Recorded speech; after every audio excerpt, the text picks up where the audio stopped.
தமிழ் சினிமாவில் அதிக ரசிகர்களை கவர்ந்த நடிகரும் இயக்குனரும் தான் பிரதீப் ரங்கநாதன்.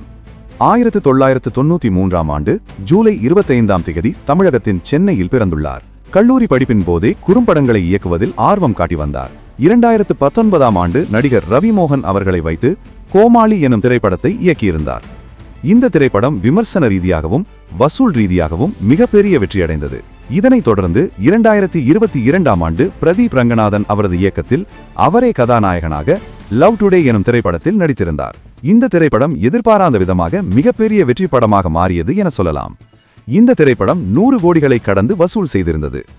இந்த வெற்றிக்கு பிறகு 2025ஆம் ஆண்டு இவரது நடிப்பில் வெளிவந்த டிராகன் மற்றும் டியூட் திரைப்படங்கள் 100 கோடிகளை கடந்து வசூல் செய்ததுடன் விமர்சன ரீதியாகவும் மிகப்பெரிய வெற்றி படங்களாக மாறியது. இவரது சிறந்த நடிப்பிற்காக தமிழ்நாட்டின் மாநில விருதுகளும் பிலிம்பேர் விருதுகளும் வழங்கி கௌரவிக்கப்பட்டுள்ளார்.